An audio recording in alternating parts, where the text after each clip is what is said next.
Tiada kedamaian tanpa Sai Bhajan, tiada kedamaian tanpa Sai Bhajan, tanpa nama Tuhan tiada Selamat datang ke program Baba Nahai.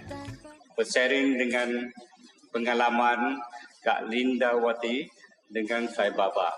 Bagaimana dengan pengenalannya? Saya mengenal Baba karena mengikuti biksu kami, Biksu Maha Asin Jinara kita. Pada saat pembukaan Sai Center di Medan, Biksu Asin datang hadir. Jadi saya berpikir seorang biksu sudah menjadi Sai Bhakta dari Baba. Kenapa saya tidak mengikutinya? Sehingga saya mengikutinya menjadi seorang Sai Bhakta karena saya yakin pengalaman spiritual biksu itu jauh lebih bagus. Sehingga saya tidak perlu bertanya ke sana ke sini lagi, hanya mengikutinya saja. Setelah saya melihat biksu Asin, saya mulai mencari buku Baba. Saya membaca banyak buku Baba. Semakin saya membaca, semakin menimbulkan suatu kerinduan saya untuk hadir di Prasanti. Jadi pada tahun 1993 ada rombongan yang akan hadir di Prasanti. Itu di India, itu dipimpin oleh Bapak Mohan Leo. Jadi saya pikir saya harus hadir, saya harus ikut. Pada saat itu masih ingat bahwa akomodasi tidak sebagus sekarang ini. Kami sangat enjoy sekali, terutama saya sangat enjoy dengan kehidupan begitu sederhana pada saat itu. Sewaktu saya hadir di Prasanti, saya ikut darsan pertama kali saya menangis pada saat melihat Baba keluar dari jauh pelan-pelan jalan. Saya tidak mengerti kenapa, tetapi saya hanya bisa menangis dan menangis saja. Setelah saya melihat Baba berkeliling di hall, setelah Baba duduk di depan, saya baru agak tenang. Setelah tenang, saya merasakan suatu kenyamanan, suatu kedamaian yang sangat luar biasa sekali. Sehingga pada saat itu juga saya berdoa kepada Baba. Baba, sekarang ini saya sendiri yang merasakan. Saya menginginkan keluarga saya juga bisa hadir. Karena saya pada saat saya hadir di Prasanti Nilayam, saya mengetahui suami saya belum mengenal Baba. Belum mengenal Baba. Belum menerima Baba. Jadi saya berdoa kepada suami, suatu hari kalau saya hadir lagi di Prasanti, suami saya bisa ikut. Pada saat itu saya berdoa. Setelah itu saya hanya bisa duduk berdoa. Dan saya masih ingat pada saat itu, di dalam doa itu saya masih suka pakai Omitofo di dalam hall, Omitofo terus, chanting. Ya, itu pengalamannya. Brother Alamin, bagaimana Brother mengenali Sai Baba? Saya kenal Baba itu pada tahun 89 pas peresmian Sai Center di Wihara Borobudur Medan. Tepatnya pada tanggal 23 November 1989. Pada saat itu diikuti dari luar negeri, antara lain dari Singapura, Malaysia berdatangan, dan pada malam harinya saya berkesempatan untuk membawa orang mereka dinner. Jadi pada saat dinner di Jalan Semarang itu, diikuti dari Singapura itu bercerita kepada saya dan menunjukkan jarinya. Ini pemberian Baba. Pada saat itu saya nggak respect lah. Saya tidak percaya sama sekali, tapi saya tidak komentar. Cuma dalam hati saya berkata, bodoh amat orang ini. Kok sampai bisa percaya dengan hal-hal yang demikian. Itu awal pengenalan saya dengan Baba. Tapi pada saat itu saya belum percaya sama sekali. Bagaimana selepas pengenalan Bapak? Setelah 6 tahun, itu pada tahun 1995, pada saat itu ada pertandingan squash nasional, secara nasional di Bandung. Itu tepatnya pada tanggal 1 sampai 3 Desember di tahun 1995. Dan pada saat itu saya terpilih untuk mewakili Sumatera Utara untuk bertanding di kejuaraan nasional tersebut di Bandung. Pada saat itu kita latihan 1 bulan penuh. Dikasih makan kacang hijau, telur, jeruk, begitu 1 bulan penuh. Tapi setelah selesai latihan 1 bulan itu mungkin kelelahan atau gimana, saya jatuh sakit, saya sakit. Mau berangkat saya sakit dan saya pergi ke dokter, saya disuntik dan saya ambil obat, saya berangkat juga ke Bandung. Setelah berangkat ke Bandung, mereka tempatkan kita di Pusdiklat PU. Itu di lantai, itu gedungnya ada lantai 4, kita di lantai 4 tanpa AC, dan itu ranjangnya itu puluhan dan bertingkat lah. Jadi WC-nya di lantai bawah, dan di belakang dari mes kita ini, Pusdiklat ini, itu ada stasiun kereta api. Setiap 10 menit itu kereta api berangkat, bising sekali. Dan saya tanya kepada penjaga di sana itu, dan dia mengatakan 1 malam itu 72 kali berangkat kereta api itu. Bayangkan gimana bisa istirahat. Dan besoknya kita ke lapangan pertandingan dan kita melihat jadwal pertandingan. Di situ 1 hari bisa main 2 kali, 3 kali, dan dalam 3 hari mesti selesai. Dan saya lihat dari daftar list itu ada 75 orang. 75 orang. Besarnya challenger. Ya, jadi saya rasa nggak mungkin lah ini saya bisa juara begitu. Pada saat itu saya nggak tahu kenapa saya teringat Baba. Saya ingat Baba, dalam hati saya berkata kepada Baba, Baba, kalau saya bisa juara, saya akan ke tempat kamu. Saya tantang Baba gitu. Tetapi setelah selesai itu saya nggak tahu apa kebetulan atau apa kenapa saya bisa jadi juara. Saya agak ragu, udah 50% kepercayaan saya terhadap Baba. Apa kemungkinan itu kemampuan saya sendiri atau pertolongan Baba. Nah, setelah itu saya pun lupalah janji saya gitu. 2-3 minggu itu saya ke Brastagi pas di akhir tahun itu ya. Saya ke Brastagi dengan keluarga, anak, istri, sama mertua saya. Pulangnya dari Brastagi itu saya ngebut. Saya ngebut dengan mobil tap yang agak tinggi dan saya berkeyakinan saya lengket di belakangnya. Kalau saya bisa sembunyi lah, maksudnya ada mobil saya bisa sembunyi di belakangnya. Pada saat dia memotong 1 truk dengan laju gitu, memotong 1 truk dan di situ pas simpang, saya nggak melihat bahwa itu ada persimpangan. Jadi dia masuk sehingga tertinggal mobil saya.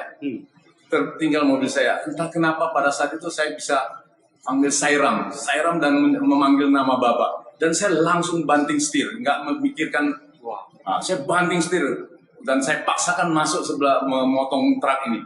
Dan terbentur sama truk ini, tetapi saya lewat mobil itu, mobil truk yang di samping saya itu laju dengan kencang dan dia klakson keras. Dan setelah 1 kilometer, saya berhenti dan melihat keadaan mobil saya.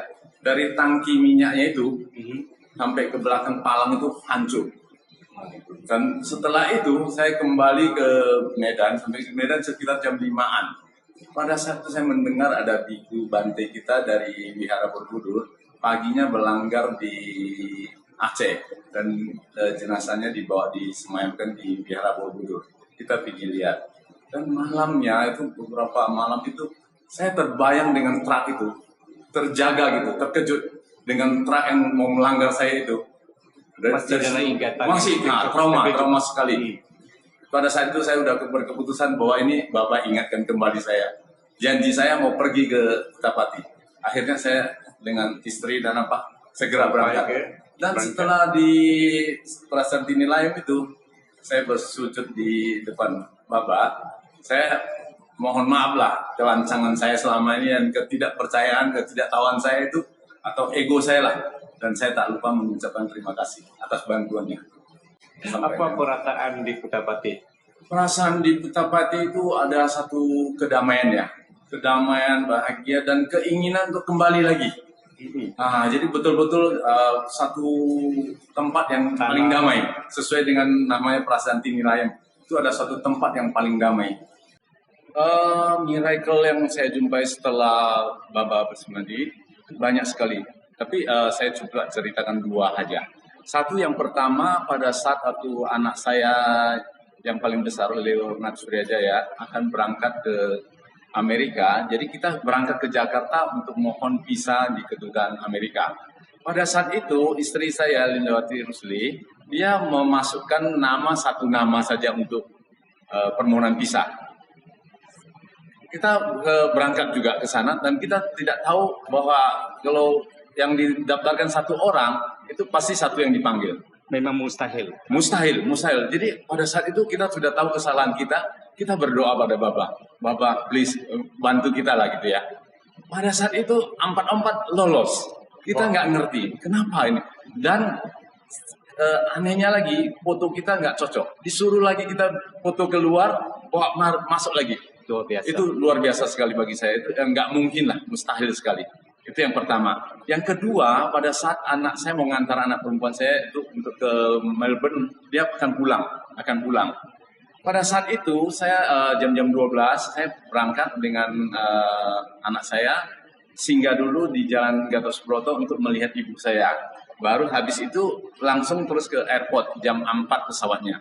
Pada saat itu kita berangkat itu jalan ring road itu jam disebabkan oleh ada jembatan membuat jembatan layang. Pada saat itu kita yakin sekali bahwa itu tidak mungkin kita bisa sampai tepat waktu di sana karena jam total sudah lama. Jadi kita berdoa, satu mobil itu kita berdoa sama Bapak please bantu kita. Memang Bapak kita repotkan selama ini ya. Jadi pada saat itu kita sudah berdoa begitu, kita pun nggak yakin lah bahwa itu pasti udah hangus lah tiket ini. Jadi kita sampai di airport itu jam 4.30, sedangkan jadwalnya jam 4. Yang jam 5 punya counter pun sudah tutup. Yang jam 5 counter sudah tutup, dan jam 4 ini yang anehnya, itu petugasnya itu, dia bilang nunggu satu orang lagi. Tunggu satu orang lagi, kenapa? Karena tadi komputernya hang katanya. Itu luar biasa bagi saya. Kalau saya macam Bapak yang tolong untuk melambatkan. Ya, saya kalau nggak langsung mungkin saya nggak percaya kalau nggak alami sendiri. Itu satu mujizat bagi saya, luar biasa sekali. Saya rasa demikian. Sekembali saya dari Prasanti Nilayam, saya pertama kali ingin agar keluarga saya semua menjadi Sai Vibhuti dulu. Karena kalau di dalam satu keluarga tidak semua Sai Vibhuti akan menjadi suatu tantangan. Jadi saya mulai dengan menginfokan kepada suami bahwa Baba adalah seorang suci yang bisa memberikan penuh berkah. Kemudian saya langsung mengirimkan anak saya ke Balfikas. Jadi dari anak mengerti sedikit mengenai ajaran Baba, kemudian suami juga mengerti sedikit demi sedikit. Pengajaran ini berkenaan dengan apa? Terutama dengan character building. Character building itu sangat menjadi suatu dasar. Karena sebagus apapun juga, sekaya apapun juga, kalau tidak ada satu karakter yang bagus, itu tidak ada artinya. Jadi saya mulai dengan keluarga saya sendiri terlebih dahulu. Menurut buku yang saya baca, yang dari Baba, bahwa kalau hidup kita bisa lebih bermakna untuk orang lain, ada 3 hal yaitu melalui social care, melalui Medicare, dan melalui Educare. Jadi saya berpikir saya akan mulai dengan yang Educare, yaitu melalui pendidikan. Karena dengan melalui suatu pendidikan, character building bisa kita tanamkan kepada lebih banyak orang sekaligus. Untuk itu, saya mulai menjalankan suatu sekolah. Dan pada saat itu, sekolah hanya mempunyai 27 murid. Jadi saya berpikir tidak apa-apa, saya penuh dengan kesabaran. Di dalam sekolah tersebut, kurikulum nasional tetap kita ajarkan. Kurikulum internasional juga kita ikut sertakan. Tetapi satu kurikulum yang tidak boleh terlupakan adalah pendidikan nilai-nilai kemanusiaan yang sudah digariskan oleh Baba. Jadi kami pada saat itu memulai dengan silent sitting. Jadi anak-anak kita sudah memberi pengetahuan bagaimana harus bisa mempause ya, mengkalemkan pemikirannya. Jadi dengan cara silent sitting. Karena kita mengetahui anak-anak sekarang sangat aktif sekali. Jadi keaktifan ini jika berkelanjutan akan menjadi suatu kebiasaan hingga dewasa. Setelah dewasa semuanya terlalu buru-buru, tidak ada kedamaian, dan saya kira kalau seseorang tidak ada damai, maka di dalam keluarganya juga tidak damai. Dan negara juga tidak akan damai. Jadi kita mulai dengan suatu silent sitting. Dan saya juga membaca buku Baba bahwa in the silence you can hear the voice of God. Jadi sekolah tersebut, apa nama sekolah dan sekarang berapa murid-muridnya? Sekolah sudah berjalan 15 tahun. Namanya Sekolah Nanyang Tzuhui. Nanyang itu adalah keterangan tempat, Tzuhui itu adalah cahaya. Dan murid-murid sekarang sudah mencapai 550, mulai dari tingkat TK sampai SMA. Wah, begitu hebat, luar biasanya.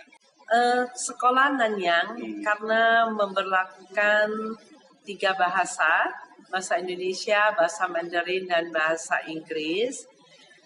Kami lebih cenderung ingin menerima murid dari kelas TK, SD. Karena kami yakin dengan usia dini pendidikan nilai-nilai kemanusiaan lebih bisa diterima. Nah, maknanya dalam umur berapa ke berapa? Kita mulai dari nursery dengan 2,5 tahun. 2,5 tahun, kemudian taman kanak-kanak. Kami sangat selektif sekali untuk penerimaan murid yang sudah seperti SMP atau SMA. Kenapa? Karena murid kami itu sudah biasa dengan disiplin, sudah biasa dengan tata krama. Jika kita menerima murid yang sisipan, mereka akan merasa kesulitan untuk mengikuti terutama kedisiplinan. Kemudian salah satu syarat lagi adalah orang tua dari murid harus bisa bekerja sama dengan sekolah karena kami akan mengajarkan nilai-nilai kepada anak tersebut. Itu yang sangat kami tekankan. Jadi pada saat penerimaan murid baru, setelah semua prosedur diikuti, administrasi sudah selesai, kami mengundang orang tua, kami mengadakan sosialisasi kepada orang tua. Sekolah Nanyang itu adalah sekolah yang bagaimana. Kami sangat menginginkan agar orang tua bisa bekerja sama dengan kami, pihak sekolah. Mengenai guru-guru di sekolah Nanyang, kami tidak mempersoalkan mereka beragama apa. Mereka ada di sekolah kami yang beragama Islam, beragama Kristen, beragama Katolik, dan juga ada yang beragama Buddha. Saya sampaikan kepada semua guru-guru bahwa hanya ada 2 agama saja yang berlaku di sekolah Nanyang, agama, yaitu agama baik dan tidak baik. Ya, istilahnya baik atau tidak baik. Jadi agama kita masing-masing adalah untuk kita berdoa kepada Tuhan kita masing-masing. Tetapi sampai di sekolah Nanyang kita tidak mempersoalkan agama. Yang kita persoalkan adalah baik atau tidak baik. Sharing dengan kita, apa yang mereka yang berlaku di dalam hidup Kak Lindawati? Suatu keajaiban yang saya rasakan adalah Baba adalah sangat luar biasa. Saya menceritakan pengalaman saya pada saat saya akan berangkat ke Puttaparthi mengadakan sewa di Western Canteen. Orang tua saya sakit. 1 hari sebelum berangkat masuk rumah sakit. Pada saat itu saya berpikir, karena penyakit papa saya sudah serius, bisa saja meninggal. Saya berpikir, apakah saya harus berangkat tetap ke Puttaparthi atau saya menungguin? Saya berdoa kepada Baba, tolong berikan saya suatu petunjuk. Akhirnya saya mengambil suatu keputusan, saya tetap berangkat ke Puttaparthi karena sudah janji ingin membuat sewa di Western Canteen. Jadi saya tetap berangkat dan pada saat saya akan ke airport, saya ke rumah sakit, saya permisi sama papa saya bilang saya di Puttaparthi akan mengadakan sewa, begitu sewanya selesai saya akan cepat pulang, semoga papa bisa cepat sembuh. Apa kesakitan Bapak yang serius sekali yang ada? Papa saya sakit jantung, jadi sakit jantung dan barangkali critical situation. Iya, penyakit yang kritikal sekali. Karena sudah tidak mau makan, sudah perjuangan hidupnya pun sudah tidak ada kelihatannya. Jadi setiba saya di Puttaparthi, 2 hari setelah itu saya mendapat info bahwa papa saya harus dipulangkan dari rumah sakit. Waktu itu saya sudah di Puttaparthi, saya berdoa lagi kepada Baba, berikanlah rencana yang terbaik untuk saya. Akhirnya saya pulang juga ke Indonesia tanggal 29. Papa saya masih belum meninggal. Tanggal 2 kita melihat kondisinya lebih menurun lagi. Dan di saat itu saya duduk di samping ranjang papa saya centing. Kira-kira ada 4 jam, akhirnya papa meninggal. Maksud saya yang menjadi suatu miracle adalah jika saat itu saya tidak berangkat, pun belum tentu saya bisa berada di ranjang papa saya sambil centing. Jadi saya merasa ini adalah suatu miracle dari suami, bagaimana bisa mengatur sedemikian rupa saya bisa menyelesaikan tugas sewa saya, kemudian saya juga bisa menyelesaikan tugas saya sebagai anak perempuan dari papa saya. Lepas itu ada apa lagi yang berlaku dalam hidup Kak Linda? Saya merasa semua yang saya lakukan itu Baba selalu memberi saya petunjuk-petunjuk. Dan kadangkala di dalam pekerjaan sehari-hari kita merasa sangat unfair, ya, sangat tidak adil. Tapi kalau saya balik-balik lagi ke ajaran Baba, bahwa memang di dunia ini mau cari yang adil, ya tidak ada. Yang penting bagi kita adalah suatu pengertian. Dengan ada suatu pengertian yang mendalam, kita tidak menyalahkan siapa-siapa. Semua persoalan timbul pasti ada latar belakangnya. Kalau kita bisa mengerti latar belakang tersebut, kita akan menjadi damai dan tidak mempersoalkan lagi. Jadi memang semakin banyak kita membaca buku Baba, semakin banyak pengertian. Kadangkala kita baca buku yang sama 2 tahun yang lalu kita belum mengerti. Tetapi setelah berjalannya waktu, setelah mendapat stimulasi-stimulasi dari luar, kita baca kembali buku tersebut. Oh, kita baru tahu ini adalah maknanya. Dan setelah kita mengerti itu sudah menjadi pegangan kita. Waktunya belum sampai. Waktunya belum sampai. Kalau menurut saya, kalau kita melakukan pekerjaan Baba dengan tulus, Baba tidak pernah mentelantarkan kita. Pasti akan memberikan suatu jalan yang terbaik. Dan itu sudah saya rasakan.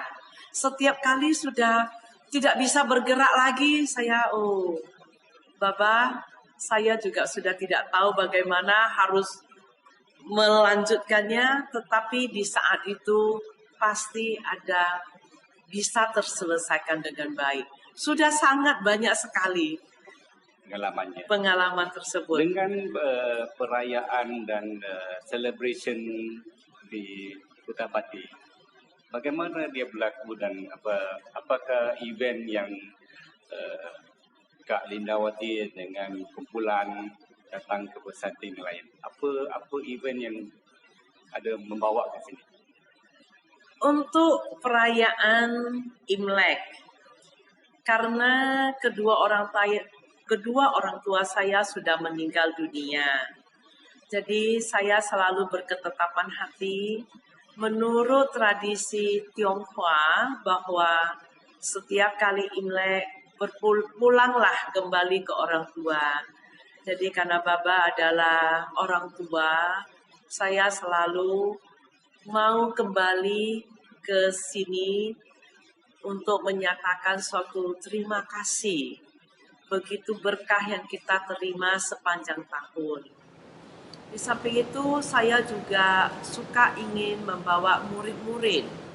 Jadi dengan kita membawa murid-murid, mereka akan mendapatkan suatu pengalaman menginjakkan kakinya di tanah suci. Kalau kami datang ke Prasanti dengan murid-murid, kami selalu ingin membuat suatu hiburan. Suatu hiburan, jadi kami berkemas dengan berbagai hiburan. Kadang-kadang membawa angklung. Angklung itu adalah alat musik tradisional dari Indonesia. Kami membawa kucen juga, kucen tradisional dari Tiongkok, kemudian tarian. Semuanya kami kemas jadi satu untuk lebih menyemarakkan, karena kami yakin semua orang yang hadir selain ingin mendapat berkah dari suami, mereka juga mendapat satu kesan dengan penampilan-penampilan dari murid. Ajaran Baba yang senantiasa harus kita ikutin adalah 5 pilar, yaitu 1, kebenaran, 2 adalah kebajikan, 3 adalah kedamaian, 4 cinta kasih, dan yang 5 adalah tanpa kekerasan. 5 nilai ini jika kita sudah mengerti, maka dunia ini akan menjadi lebih aman, ego manusia tidak tinggi, lebih mau mengerti, dan bisa lebih menyayangi dunia, nature, alam. Sai Baba itu siapa? Bagi saya, Baba itu adalah Satguru, guru dari segala guru. Karena ajaran beliau itu adalah memanusiakan manusia, human values yang diajarkan. Jadi beliau luar biasa, dengan adanya beliau manusia-manusia akan benar-benar menjadi manusia yang benar-benar jika mengikuti 5 pilar ajarannya. Terima kasih banyak-banyak sharing-sharing Baba pengalaman di dunia negeri itu. Lain kali kita akan berjumpa lagi di program Baba Night. Terima kasih. Bhajan, tanpa nama Tuhan tiada kebahagiaan, tanpa nama Tuhan tiada kebahagiaan, tanpa cinta kasih tiada pembebasan diri, tanpa cinta kasih tiada pembebasan diri, tanpa layani guru tiada keselamatan, tanpa layani guru tiada keselamatan, tiada kedamaian tanpa Sai Bhajan, tiada kedamaian tanpa Sai Bhajan, tanpa